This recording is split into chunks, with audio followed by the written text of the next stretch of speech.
Hi, I'm John Stanley, your perennial creature feature host. Tonight I'm rebelling. I'm not going to show you the creeping terror or the Plan 9 from outer space. In fact, delight, no movie tonight at all. Send Catwoman to the moon back to the vault, will you, Rob? Thanks. Instead, we're going to take a 2-hour excursion into a lesser-known area of cinematic endeavor, the semi-professional 16mm film or videotape, conceived through the eyes of the young on equipment such as you see right here.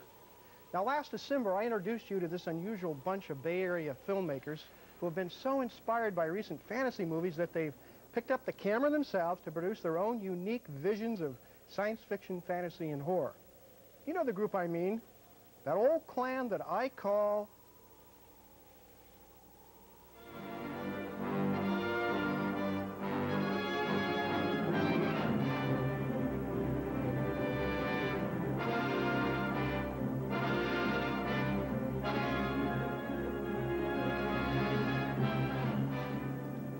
Well, our Star Wars Gang of Tomorrow special is going to offer you footage that, in some cases, looks even better than a lot of the professional films I've been playing on this show during the past 4 years. You're going to see a rollicking spoof on Alien called Illegal Alien, and you're going to see stop-motion animation and other highlights from Eye of the Wizard, an Arabian Nights fantasy in the Ray Harryhouse tradition. Plus a few other odds and ends to amuse, befuddle, and perhaps even amaze you, all made on a shoestring and a prayer, by young men and women hoping for a piece of the great motion pictures pie. Now, you're going to be startled by their professional quality, or you may look, shake your head and say, Stanley, what are you doing? But never underestimate that old Star Wars gang of mine. Somewhere in there could be the George Lucas or Steven Spielberg of tomorrow. Well, our first offering tonight is going to be Clone Baby, a videotape event from Viper Optics, an audio-visual design company in Oakland specializing in industrial and commercial video and rock promotion tapes. Now, this is less in keeping with the narrative films we're going to see later on tonight, but I liked it, and I wanted to share it with you for its ability to be avant-garde and experimental, and yet still deliver a dramatic effect and a musical warning about where our society could be headed.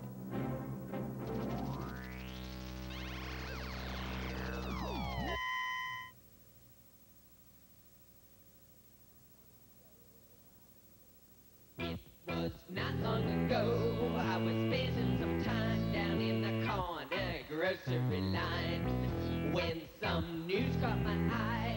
It said it right there, some baby's clone from some millionaire.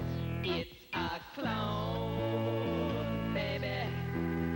It's got some tight old genes. It's a travesty, the dumbest thing I've ever seen. Well, I thought to myself, it seems kind of dumb, perpetuating some chromosomes. With the nature of things and the state of our race, we can't afford to stay in one place. It's a clone, baby. It's got some tight old genes. It's a travesty, the dumbest thing I've ever seen, Lord.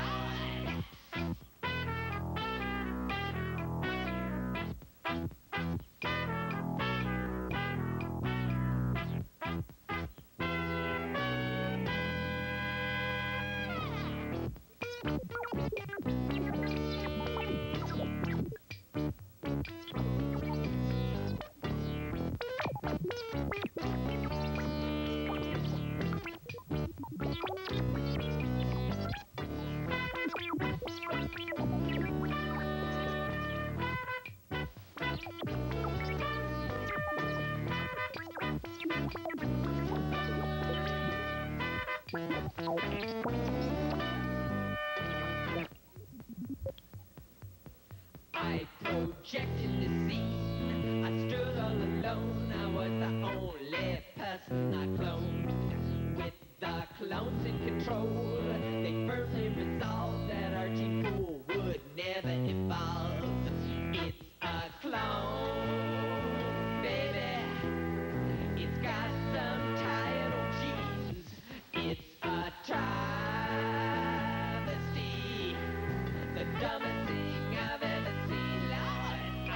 was in for a shock. It then became clear that all the clones were already here.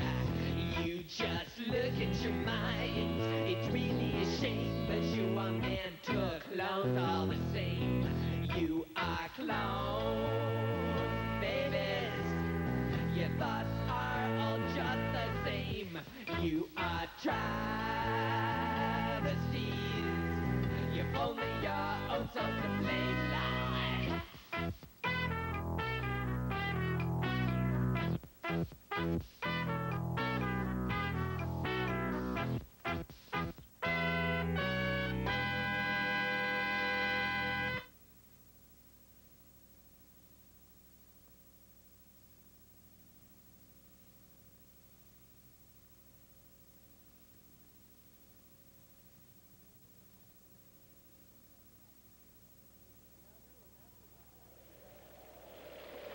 And now here are the masterminds behind Viper Optics and the audiovisual tape you just saw, Clone Baby, James and Joanne Gillerman. Now, you two have produced a very offbeat piece of work there, or I wouldn't have had it on our show tonight. But are you satisfying the needs of the commercial market, or just your own personal needs as storytellers and image givers? It's funny to hear it referred to as storytelling. Oh, there's a story in it for me. There's a message in it. No, there is a message. We are hoping it's commercial. How about you, James?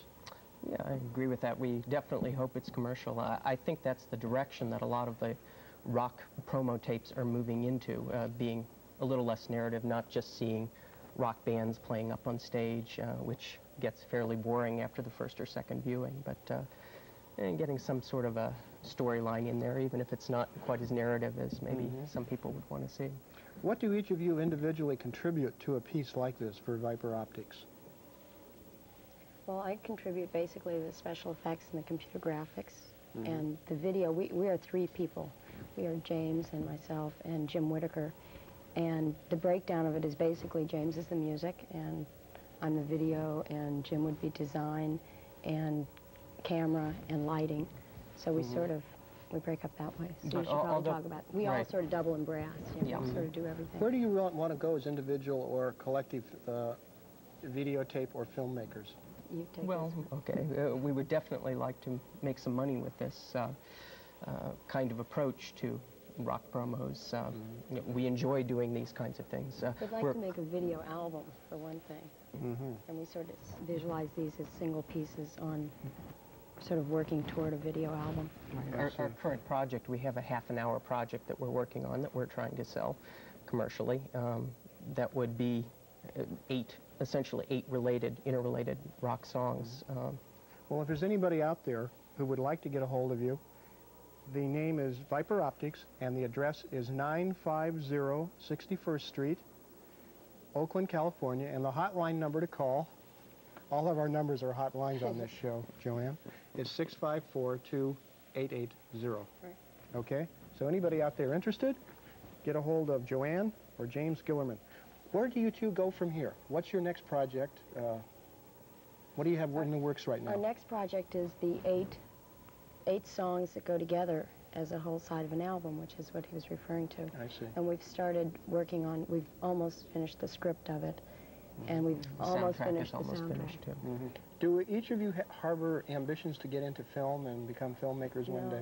No. Or do you consider that a totally different field? I consider that a totally different No, I've worked in film somewhat before, but I think I'm mostly involved in the videotaping now.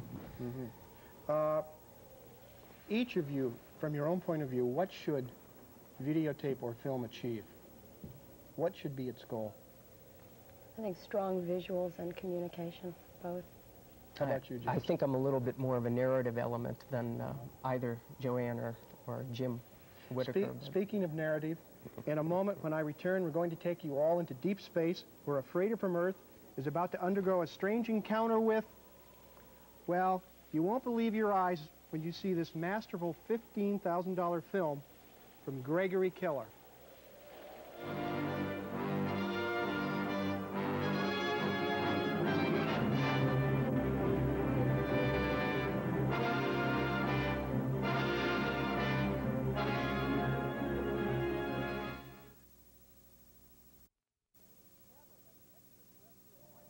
Never, never has an extraterrestrial life form been so repulsive and stomach-churning. Hideous beyond description, repugnant, sickening, horrifyingly ghastly, vomitory, invidious, deviously disgusting, abhorrent, and just a touch shuddersome.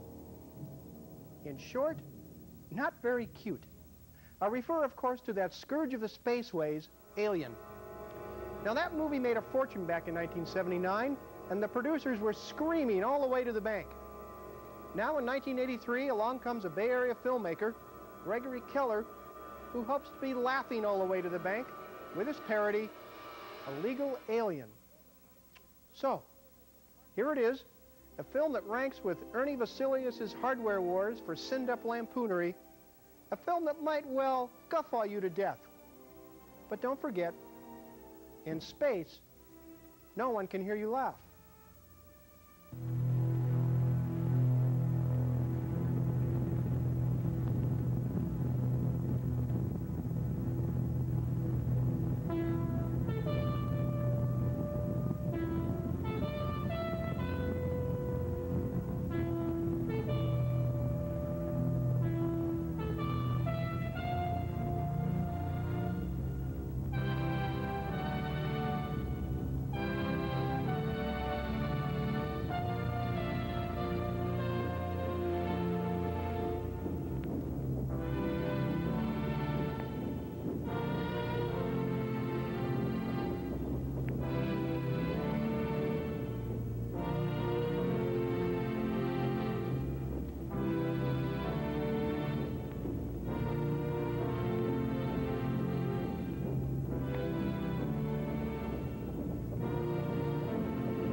Oh, this oatmeal's awful. Who made the oatmeal today? Lumpy. Don't have any raisins to put in it or anything.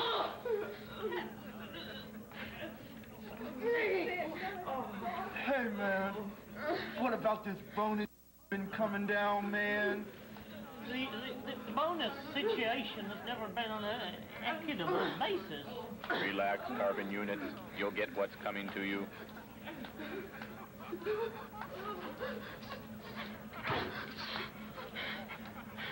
Oh, man. Give me a break, huh? Yeah, I can relate to that. And another thing, me and Bruce ain't cleaning that kitty litter box anymore. Let Lemberger do it. And, Porker, don't mess with my head.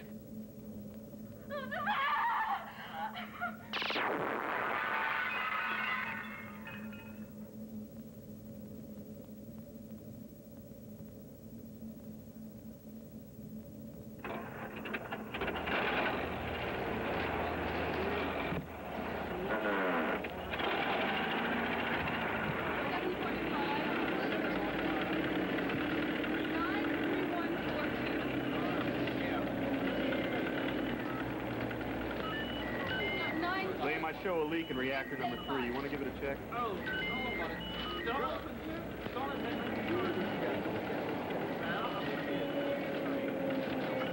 Wrigley, how are we doing on that forward scan? Keep them open.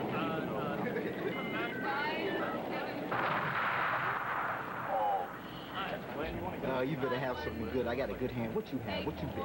Well, I bet you 2 grams and Limburger.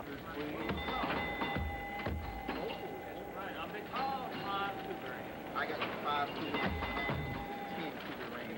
What? We have a can. Give me a Limburger. And there's a Limbic over there. Oh, baby. What a pair of diodes. I'll see your 2 rigs, you 5 Cougar Range, and 2 nights with Limburger. I'll call. That's not a system. Did you figure that out all by yourself? Where the hell are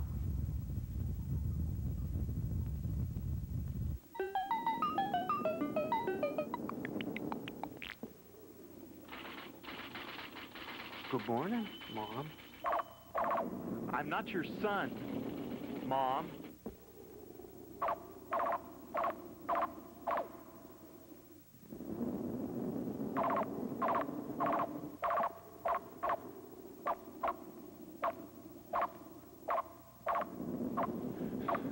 Mom, I'm captain of the ship now. I am. What I want to know is, what are we doing out here in the middle of nowhere?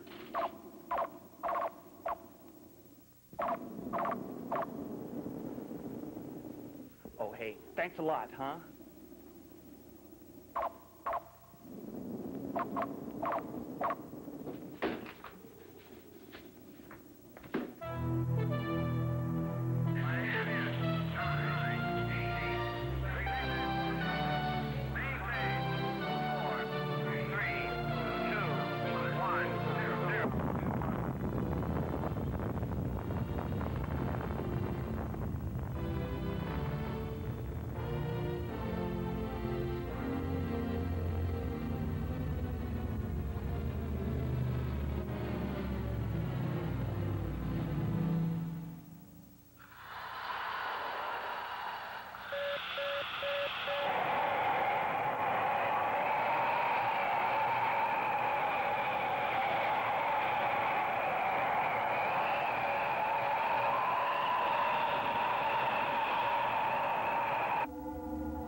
Down a bit.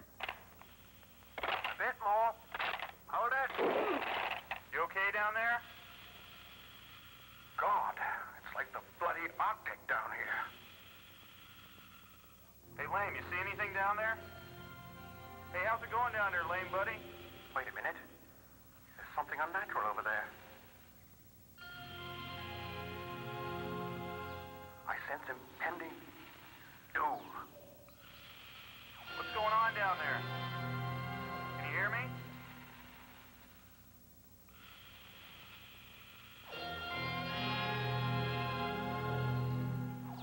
It appears to be organic. It's moving.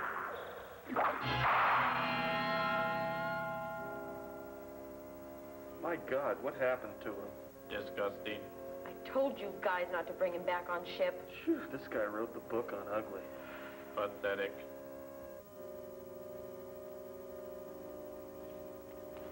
Knock, knock.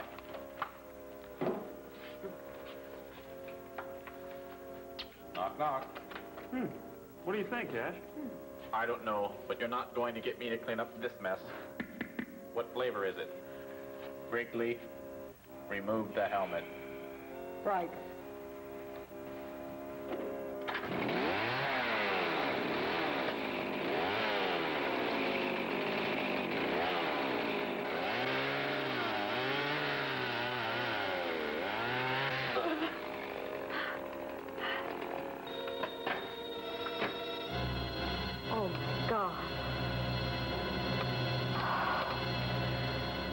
We better get it off. No, wait. Let's do this properly.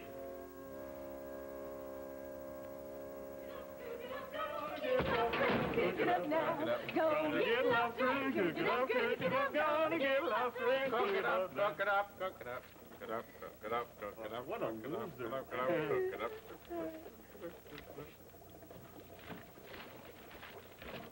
So where is it?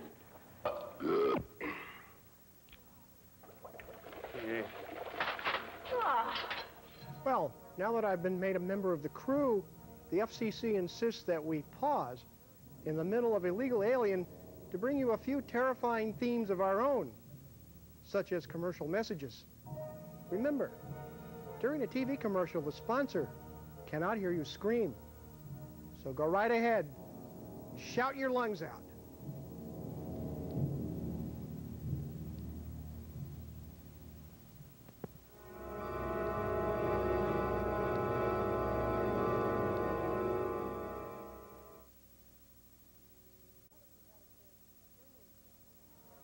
Now that you've had a chance to scream, it's time once again to laugh. Let's plunge back into the depths of space as we see the rest of Gregory Keller's parody of the very popular 1979 horror science fiction classic, a parody he reverently calls Illegal Alien. Oh, man, lame. Hey, you gotta stick to a high-protein macrobiotic diet.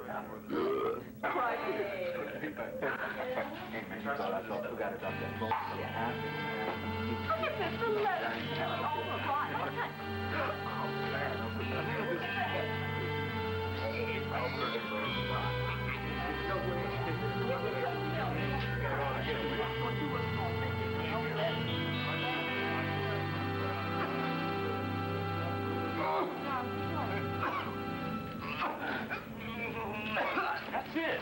Hey, let go. Come on.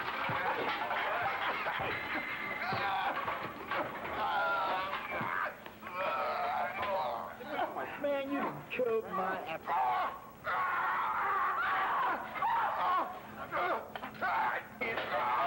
right. Yeah.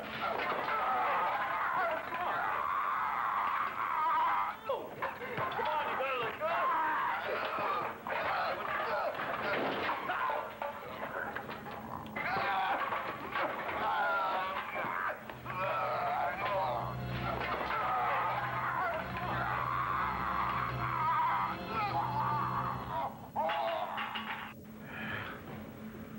Thank God I've got that off my chest.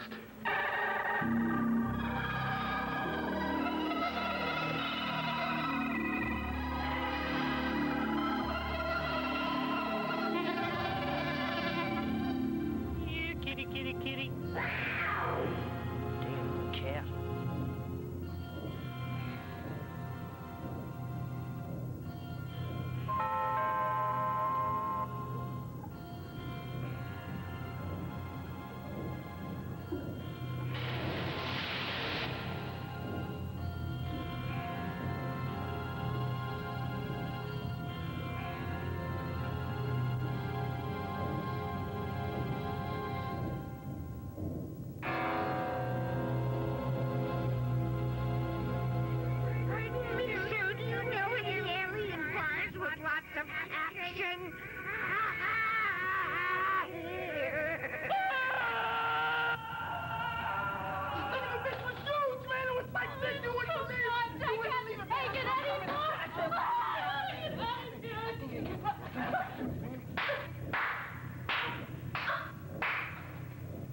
What can we do? Most animals retreat from fire, correct? Porker, can you rig 3 or 4 incinerator units? I can rig 10 or 11, 12, whatever you want, man. Coming out your eyes, ears, your nose, your mouth, anything you want, man.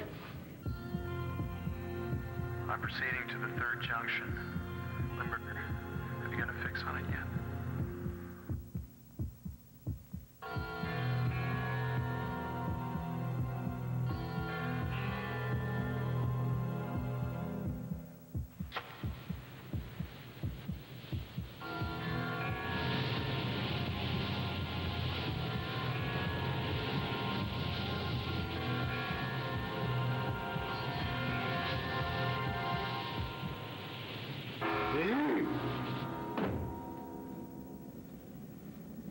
found this in the air duct.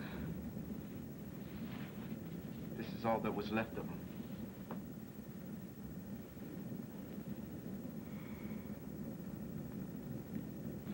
I'd better consult Mom.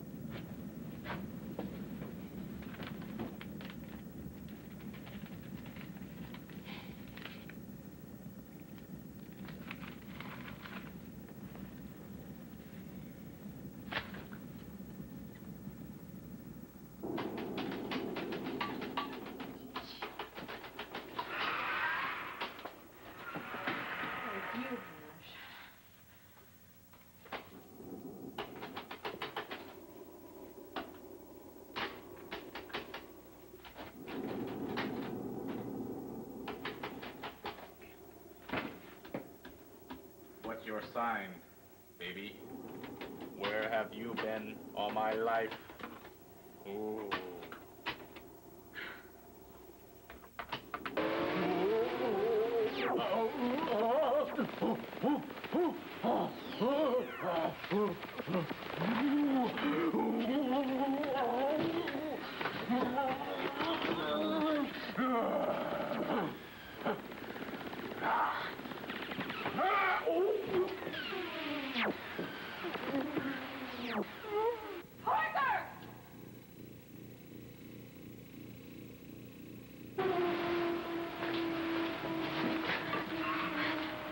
Hey, man, what are you doing? Calm him down!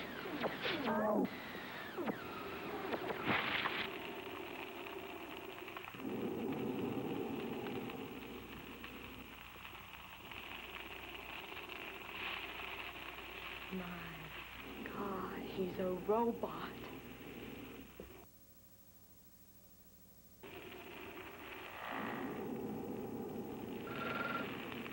Okay, Porker. Load the shuttle with beer. I'm gonna blow that sucker right into outer space. Let's go!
Everything's gonna be okay, babe. Yeah.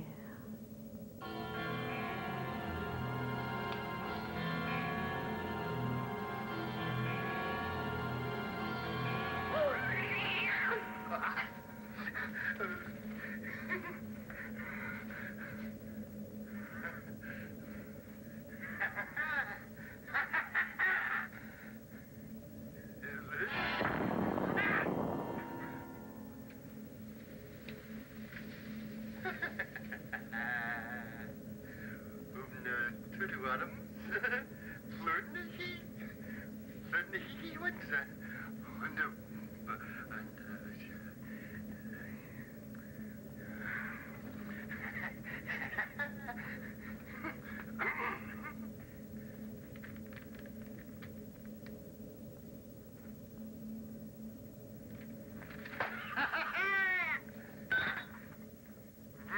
Voulez-vous coucher avec moi?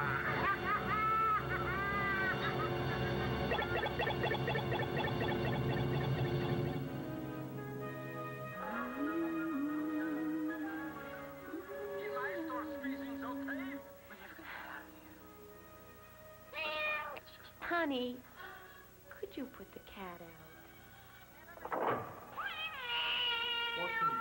Jean-Pierre. They don't have a football game on. They're supposed to have a football game. The TV guide says a football game and all they got's lousy science fiction. I hate science fiction. What good's a TV guide in space when you never know what day it is? Tools of conquest do not necessarily come with bombs and explosions and fallout. There are weapons that are simply thoughts, attitudes, prejudices, to be found only in the minds of men. For the record, prejudices can kill, and suspicion can destroy. And a thoughtless, frightened search for a scapegoat has a fallout all of its own. For the children, and the children yet unborn. Can you? And the pity of it is that these things cannot be confined to the Twilight Zone.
And now here's Gregory Keller, the man who hopes to be laughing all the way to the bank if Illegal Alien proves to be a hit with appreciators of movie satire.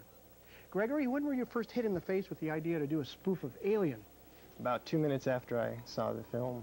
You knew immediately? Yes. I knew there was nothing else I could do but do a spoof on this film. It demanded it. Uh-huh. What was the first thing you did? What was your first step? Well, my first step was to think about what would be needed to start a production like this. How were you able to get those great-looking sets? Well, the sets worked out really well. They required a lot of pre-production planning, a lot of thought, and what would be required. But there are so many of them. How did you? They're all the same. Actually, they're all the same set. They're just cannibalized to take a piece of one and incorporate it into the set of the other. And it was a real challenge to. And you did this in San Francisco in an old warehouse? Yeah, we rented a warehouse space, and within a period of 2 months, we produced this film working on weekends. Were you inspired by Hardware Wars? Was that one of the reasons when you looked at this film you said, definitely. If Ernie can do it with Star Wars, I can do it with Alien? That's definitely, after I'd seen Hardware Wars, it gave me the kind of the confidence to do this kind of a parody because of the success of Hardware Wars. What are your futures? What do you intend to do with your future as a filmmaker? Do you want to get into feature films? Yes, I very much would like to get into feature films. In fact, my next project is working with a group of other filmmakers on doing a horror film, a horror anthology. Sort of a Creep Show #2? Yes, Creep Show #2. And we look forward to having this project done and advancing our careers. Get a little philosophical here for a moment. What should film achieve? What do you think film is there for us to do with? I think filmmakers have an obligation to put forth a philosophy, their philosophy, and to educate the public. You seem to want to entertain us with what we've just seen. Yes, I just, in picking a topic and doing the film, I've always enjoyed watching comedy, and I wanted to go the easiest route to complete the film, and so I picked a comedy theme to do it with, to make the film. Well, good luck, Gregory. I hope that you can get some of your money back and it goes on to be a success and perhaps a stepping stone for you to bigger and better things. And I wish to thank Freuda Bartlett of the Serious Business Company of Oakland, the distributor of the film, for allowing us to show Illegal Alien tonight. And now we journey from the ridiculous to the sublime to a fantasy world inspired by the work of Alexander Korda and Ray Harryhausen, to the kingdom of the Arabian Nights tales, to sword and sorcery, to damsels and fair maidens being rescued and rescuing handsome wielders of blades, to a realm where evil dwells and magic too wondrous to behold radiates from the eye of the wizard.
I'm impressed with the work of San Francisco filmmaker Louis Motisher. He's a good cameraman, and his aims are ambitious as he strives to duplicate the movie's best special effects. Animation, stop-motion monsters, matte work, double exposures. Almost every scene has something tricky about it. You have to watch very closely sometimes. And he brings it off remarkably well, considering his low budget and the limitations of 16mm. Now, where the film falls down a little for me is in its weak performances and in the lifting of lines of dialogue and situations from The Thief of Baghdad. But put those little criticisms aside and appreciate this film for what it achieves and succeeds in doing, which is transporting us back to a time and place where a young hero falls in love with the king's daughter, only to be seized and thrown into irons, where an evil wizard works his magic to create the dance of the skeleton killers.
arrest him.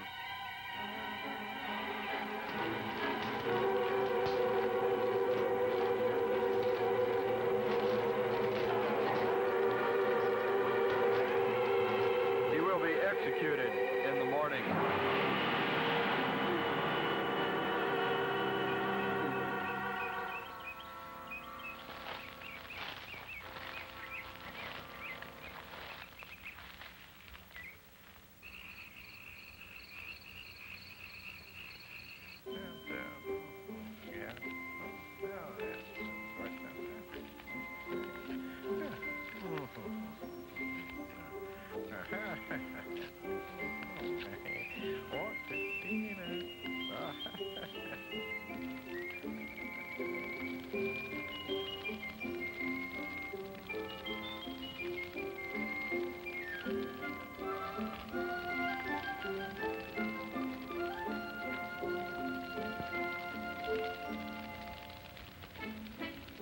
What am I going to do about that girl?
And now meet the wizard with the eye behind the camera viewfinder, the man who made the film you've been watching, Louis Motisher.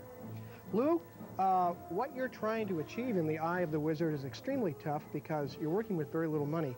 I was really impressed with the dancing skeletons. How did you pull that off? Actually, it was very, very simple. You can say that, but how did you really do it?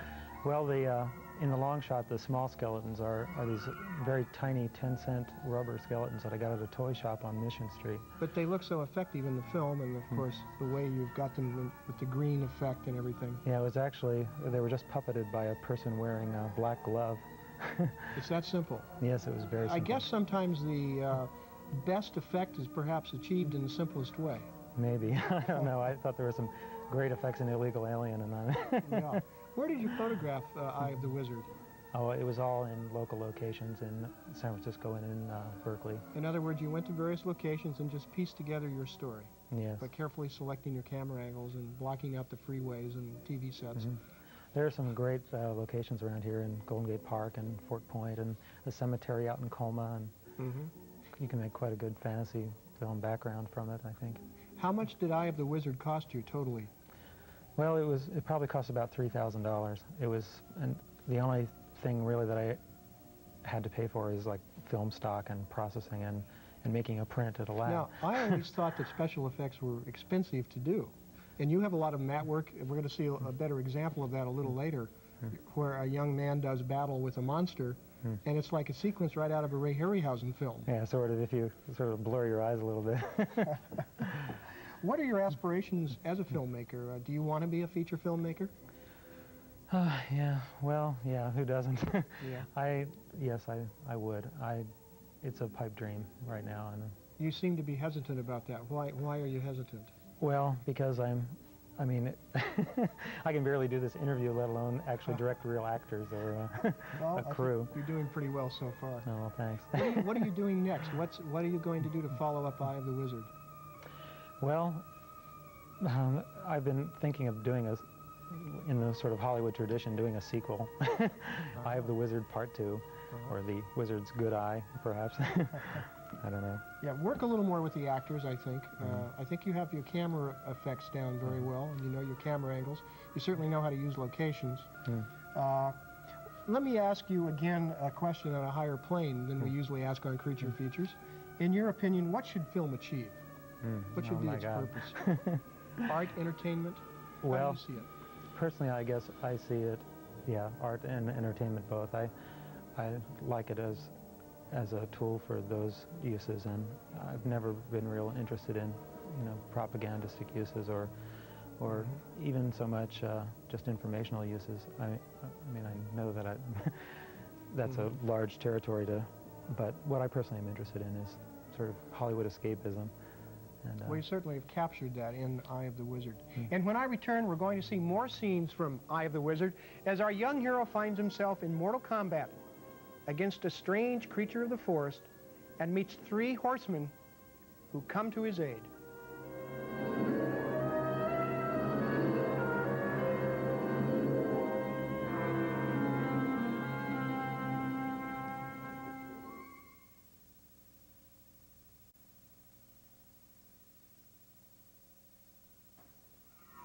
Now we continue with part 2 of the Star Wars Gang of Tomorrow. Now in this action sequence from Eye of the Wizard, notice how Louis Motisher imitates the techniques and the cutting rhythm to be found in the work of Ray Harryhausen. Also notice the blending of stop-motion animation, matte work, and live action. See how the toy models are juxtaposed with the life-size mock-ups. The result is a fascinating pastiche, even if it is flawed by the limitations that Motisher must work under. Now, you'll recall that our young hero was in love with the king's daughter, who had been kidnapped by the wicked wizard. Our hero has followed her to an isolated island, and after being washed up on the beach, he sets out on foot through a strange forest filled with sinister forms of life.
Lloyd Wise still on the scene for Lloyd Wise Truck Center. Giant reptiles bigger than ever are still crawling out of the bay. If you're trapped in the Bay Area, rush to Lloyd Wise Truck Center for Giant Reptile Sale Day.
We brought you some really outstanding films so far tonight on the Star Wars Gang of Tomorrow, but what you're going to see next is something very special. Without a doubt, I think it's the best semi-professional film I've seen in a long time. It's called Extended Play, and it was co-produced and directed by David Koshy with Chris Perry as co-producer. It's won a minimum of 40 awards at film festivals. Now, what makes it so outstanding? Well, first of all, its special effects are superb. It has humor that I think works quite well. And finally, in its own special way, it makes a meaningful comment about the effect that video game centers can have on young minds.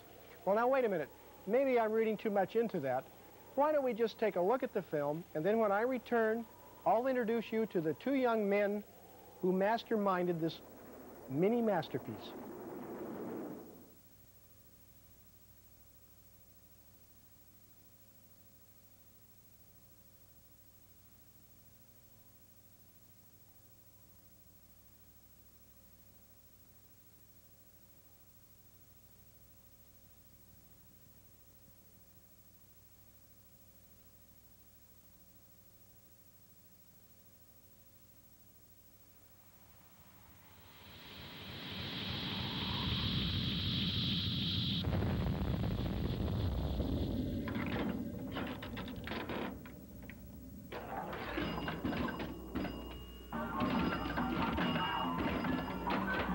Hi, can I help you?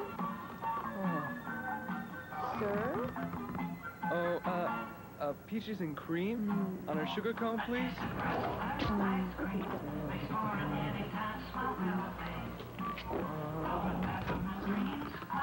Could you make that 2 scoops, please?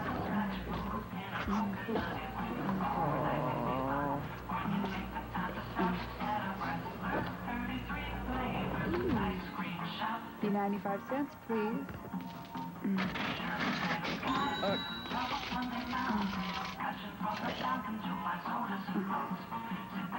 Hi, Cal. Hi, Didi.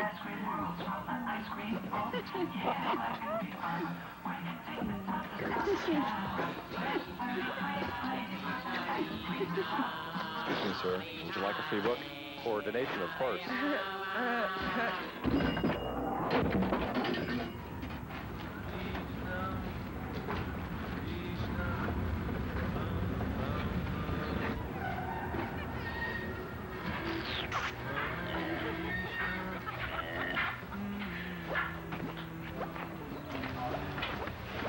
Hi.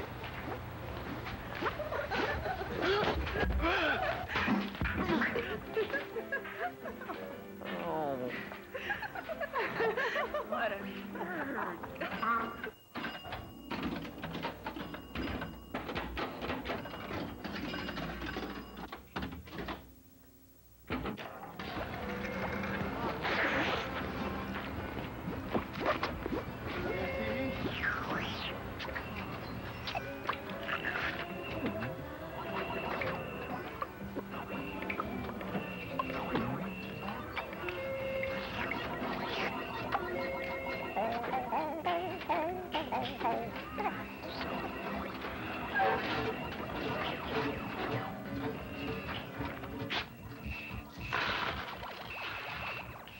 Thank you.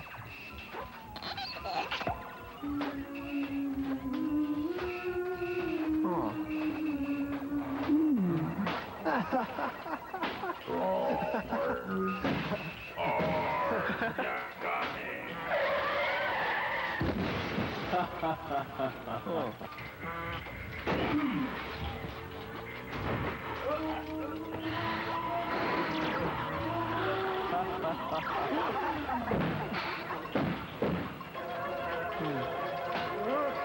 Yes, sir. Have you heard of Family Home Fun Evening?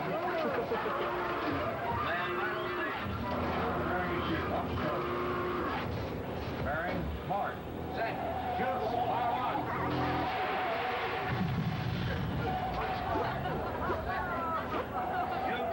fire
$1?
Would you believe that film has won 40 awards at various film festivals all over the world? That's incredible. Well, the co-producers of Extended Play, David Koshy and Chris Perry, wanted to be here tonight, but they're in such hot demand in Hollywood that they wing their way southward. Now, I'm not sure, but they may have been trapped in a computer video game somewhere way out there. Well, stay tuned for more stop-motion action when I introduce you to the incredible killer creature that almost destroyed Salt Lake City.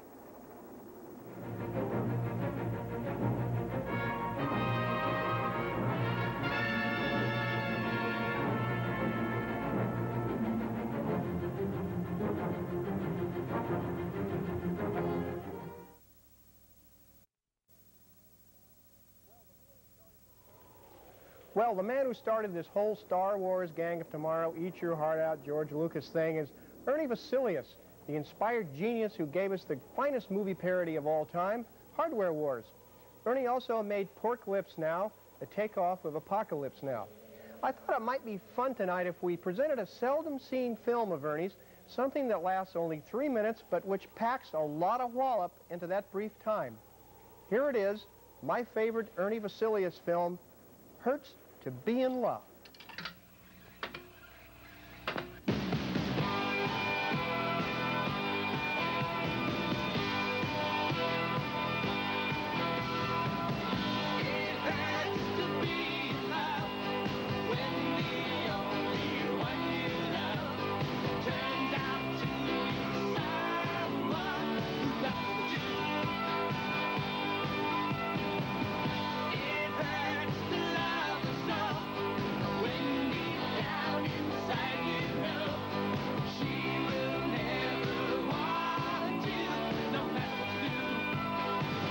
And so you cry, you beg to be loved, down you beg to be loved. Day and night and day, it hurts to be in love this way. How long can I exist, wanting lips I've never kissed? She gives all her kisses to somebody else. She thinks I'm just a friend, though it hurts I must pretend. The only way to keep her is keep myself. And so I cry a little bit, oh, down a little bit, day and night, night and day. It hurts to be in love this way.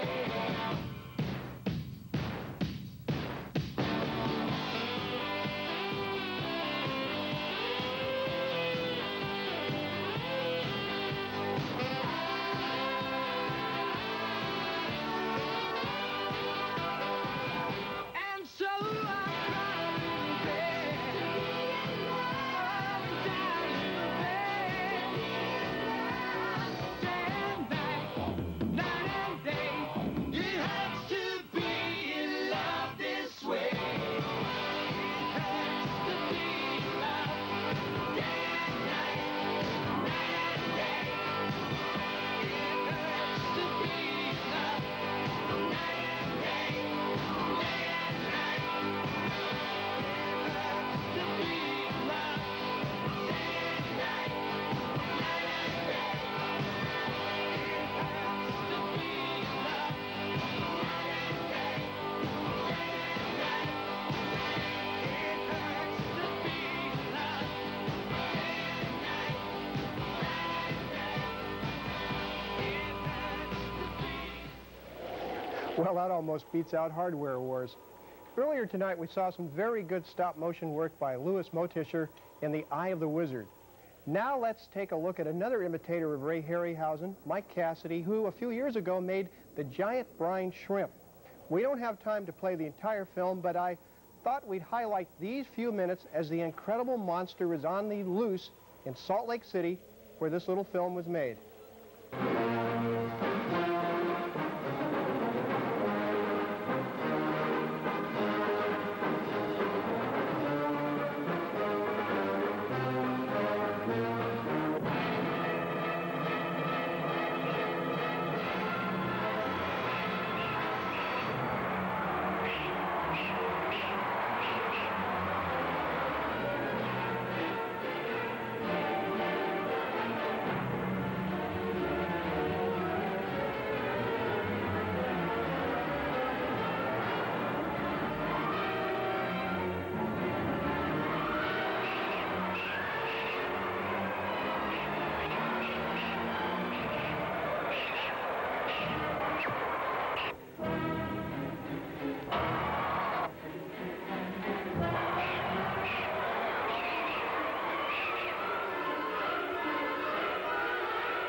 Well, there you have it.